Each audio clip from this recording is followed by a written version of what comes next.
Hi there, everybody. Welcome to another week of Anatomy and SI. My name is still Jayden Cranmore, hasn't changed, and today we do have our cameraman Jacob Lyer with us. And so we've got lots of support going on for Anatomy SI, and I'm super excited for Lab 5, the axial muscles. Let's go ahead and get started.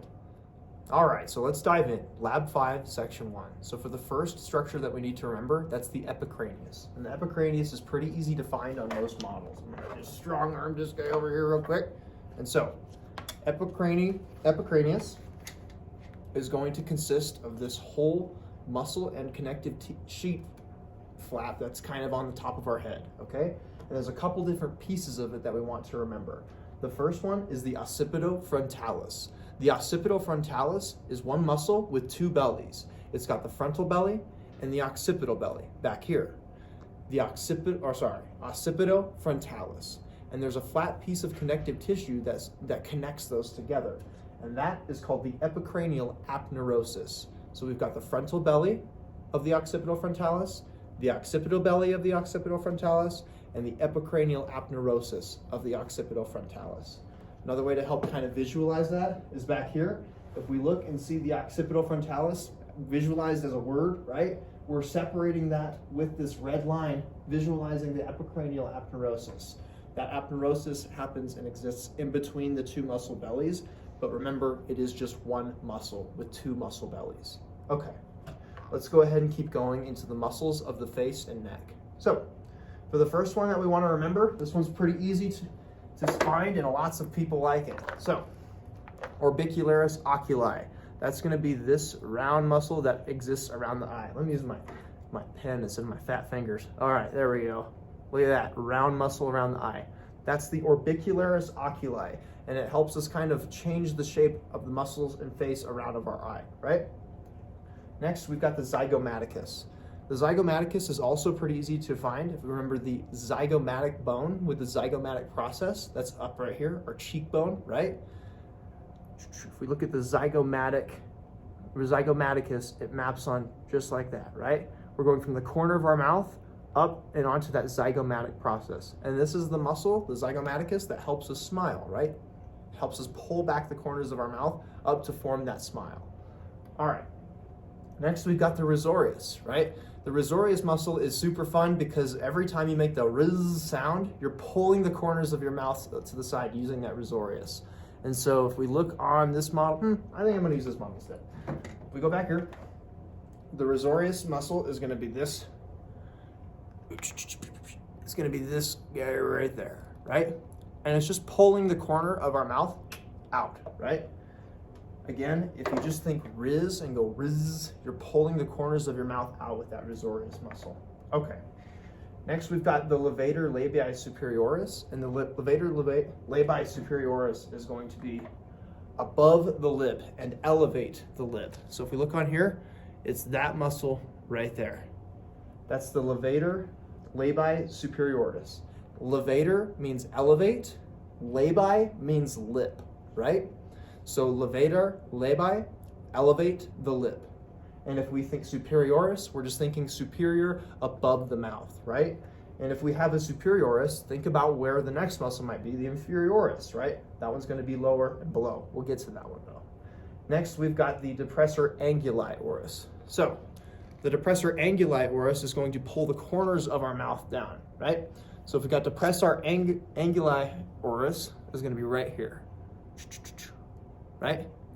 And that pulls the corners of our mouth down into a frown, right? And then next we've got the depressor labii inferioris, which are going to be these muscles right here, right? Just over top the mentalis. Not these ones right here that are on the chin, but these ones that are over top of it, right? Okay, so those are the depressor labii inferioris, just like if we have the superioris up above, inferioris below. All right, next let's talk about the orbicularis or oris. So we talked about the orbicularis oculi, orbit, right? Orbicularis, orbit means circle. So if we've got orbicularis oculi up here, where's the other circle on our model where we might have that orbicularis oris? Think about it. Yes, around that mouth, right?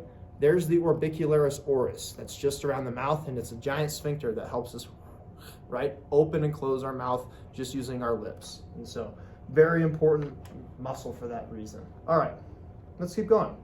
So if we got the orbicularis oris, the next thing that we need to talk about is the mentalis. So kind of mentioned it before. We've got the depressor labii inferioris right here, and then the mentalis, which is on the chin right there, right? It's kind of separated on this model, but you can see those little muscles. That's the mentalis on our mental region. That's the chin, right? You kind of flex it, you can kind of feel it. Super weird, but I don't know. We've got a muscle there, we got to know it. It's on the mental region, the mentalis. All right, 2 more for the muscles of the face and neck. Let's go ahead and talk about the buccinator. So the buccinator is probably a little bit easier to see on this model. So if we look, this side is going to be deep, whereas this side is going to be superficial. That's why there's more muscles on here, and we see the bone on here. This is the deep side, this is the superficial side.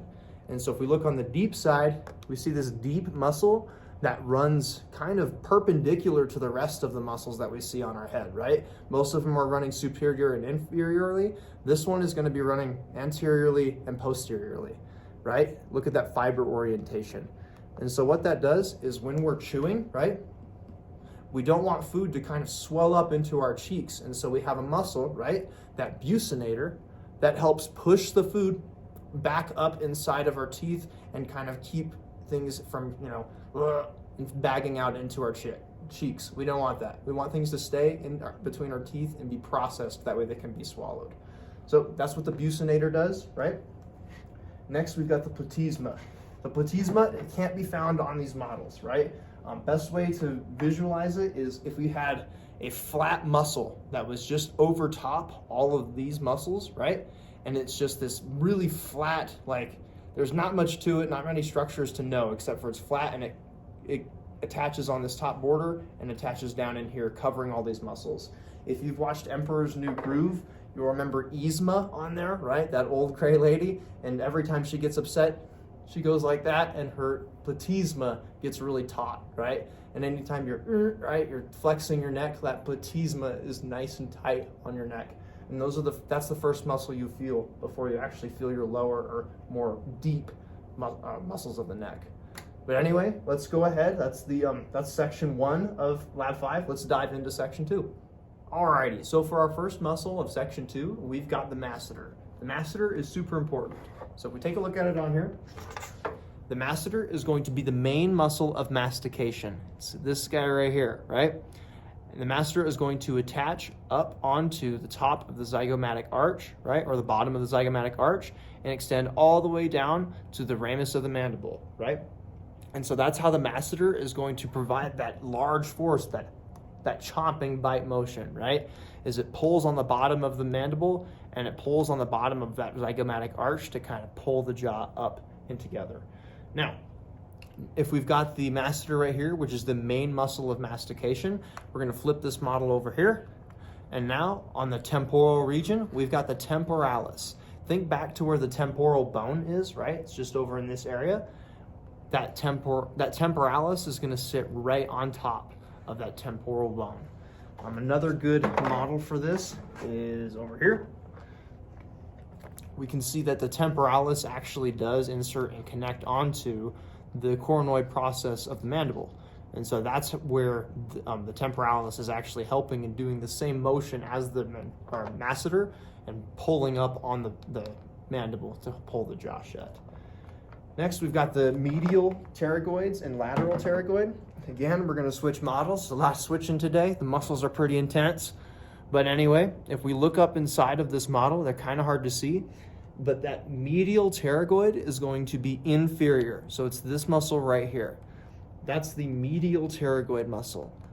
The lateral pterygoid is superior to that, up above. That's this muscle right here.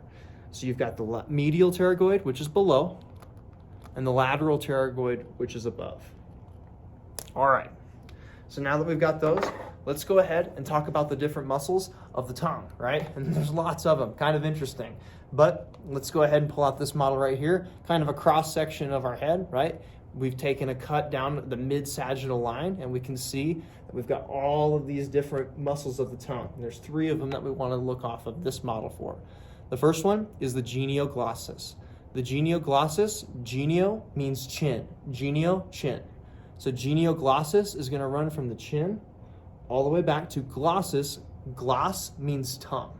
So if you've got genioglossus, right? Next, we've got the hyoglossus. If we've got the hyoid bone, which is down here in our throat, right, down in our neck, we've got hyoglossus. Glossus means tongue, right? Hyoglossus. Next, we've got the styloglossus, right? Remember the styloid process? That's that little DS looking thing up here, right? Yeah, a little stylus.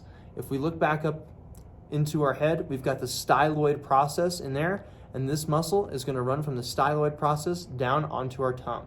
That's the styloglossus.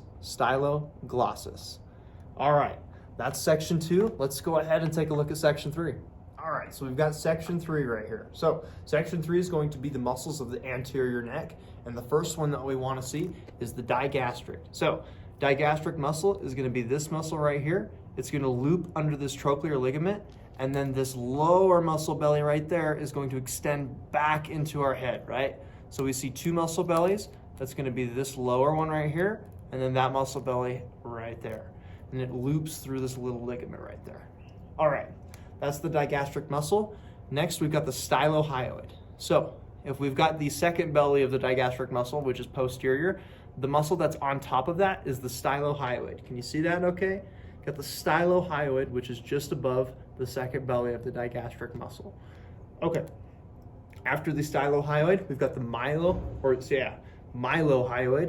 Mylo is going to mean molar, right? Anytime you see mylo, means molar. So mylohyoid is going to be this whole muscle that's underneath these different muscles, like the digastric and the stylohyoid. The mylohyoid is kind of up and flat underneath here and attaches to all of the different molars and then goes down onto the hyoid bone, right? Mylohyoid. Next, we've got the geniohyoid. The genio, right? Genio means chin.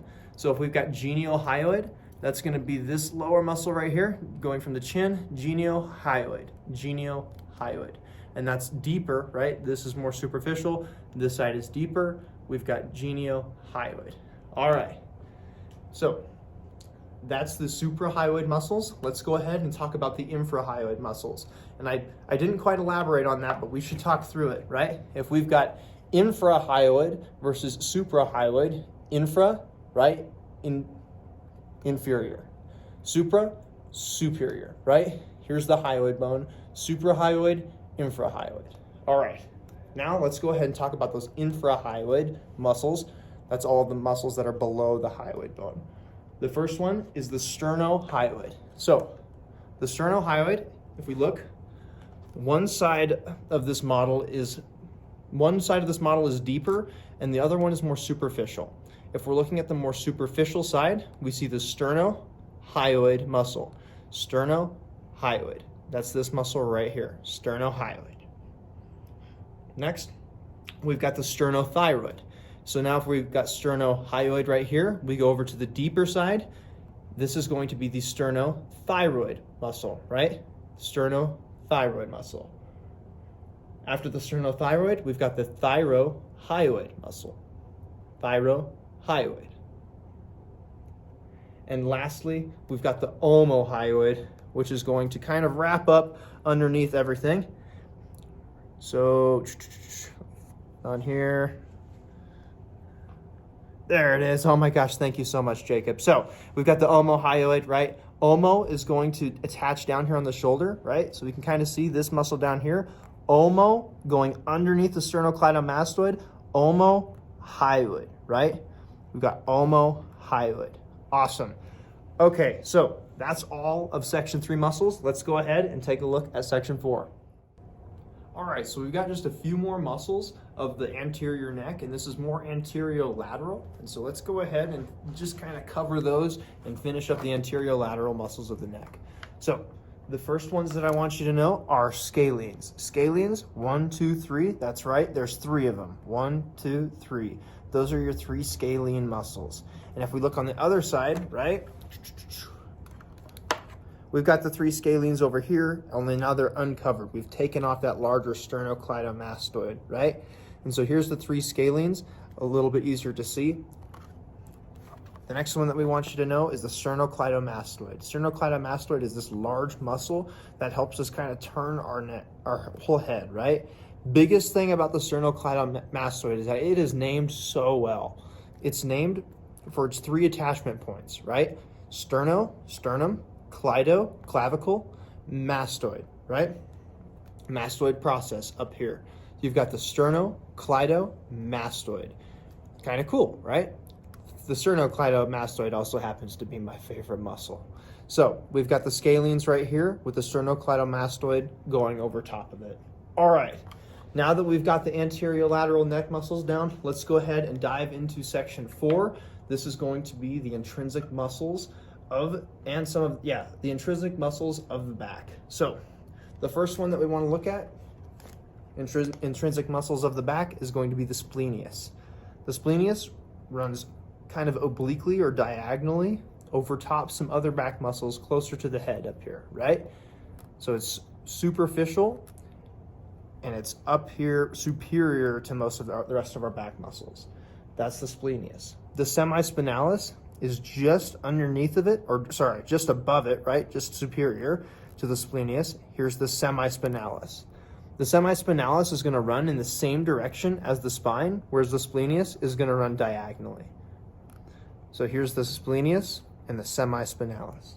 Okay. So, all right, let's go ahead and get finished up. So for this next muscle, we've got the quadratus lumborum. If I go ahead and lift up this model, we've got the quadratus lumborum. This is the anterior view, okay? The quadratus lumborum is super deep to a lot of the different back muscles that we see. And so it's kind of hard for us to see on this model. We can't see the quadratus lumborum back here. So we're looking at the anterior view, which lets us see a little bit deeper. And if you look just beneath the kidneys, there's the quadratus lumborum attaching to the top of the ilium. And you've got one on each side, right? Quadratus lumborum.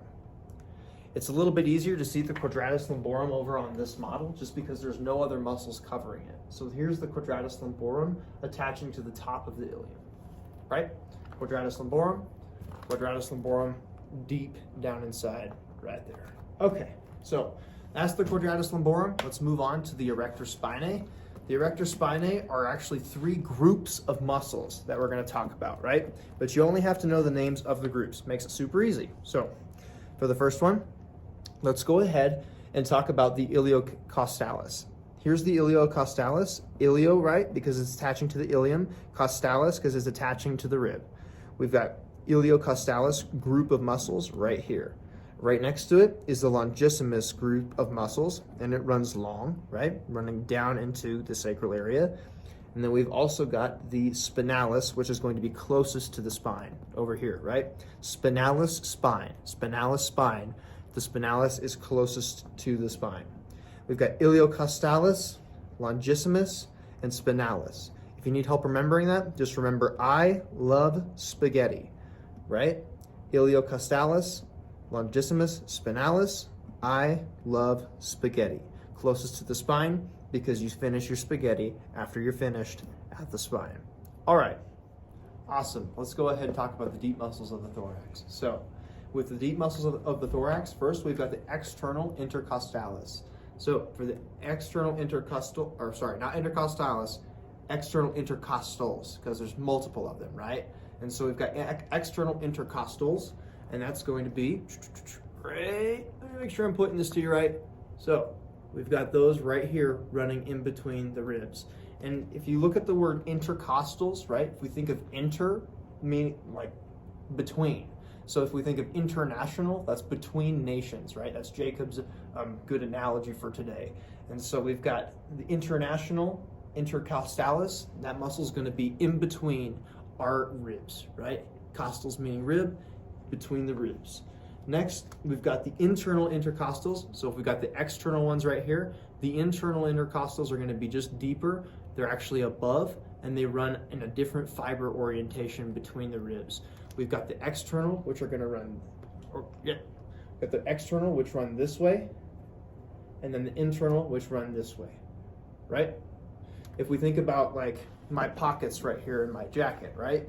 I've got internal pockets and external pockets. I've got my external pocket on the outside, right, where I can put it in this way, or my internal pocket where I put it in this way. And that's kind of how that's working here too, right? External versus internal. We've got external running this way and internal running this way. And remember, all of those are beneath the ribs, right? Deep to the ribs. Okay, next let's talk about the diaphragm. So the diaphragm is going to be an important muscle. It's very important. Try to guess what it's for before I say, right? Take a look at it there. What's that thing doing? I hope you're right. The diaphragm is what actually helps us breathe, right? This is the muscle that's helping billow our lungs out and pull air through that vacuum pressure. And so the diaphragm is very important. It also splits our thoracic cavity from our abdominopelvic cavity. Super important muscle for that reason. All right, let's go ahead and get into some of our last muscles here. These are going to be the muscles of the abdomen, right? So first we've got the rectus abdominis. Sorry, I got a lot of models right here. So let's use this one here. We've got the rectus abdominis. Rectus abdominis is going to help us erect our abdomen, right? That's going to be this muscle right here. Notice the fiber orientation, right? It's pulling our whole body forward like this. Another name for a rectus abdominis, the abs, right? Everybody's heard of them. There's generally 6 of them, and you can find more if somebody's super tough, right? The rectus abdominis is easy to see, and it's superficial, right? It's closest to the surface. Now, we've also got our external obliques, right? External obliques are going to run, they're on this side, right? And they're running externally, right? Think about that pocket idea that we talked about, right? If I have external over here, external pockets out here, my internal would be right here on my jacket, right? So we've got external obliques which run into the external pockets, and then the internal obliques over here, which are going to run into the internal pockets. That's because this half of the model is deep and this half of the model is superficial. All right, and now that we've talked about the external and internal obliques, let's go ahead and finish up with the transverse abdominis. So we take this whole apparatus, flip it around, right? The transverse abdominis is going to be this muscle that kind of wraps horizontally around our abdomen. So we've got the rectus abdominis, which is going vertically, superficially, right? And then we've got the transverse abdominis, which is going transverse ways. Just on the sides, right? Yeah, and that muscle only exists on the sides, right? Jacob brings up a good point.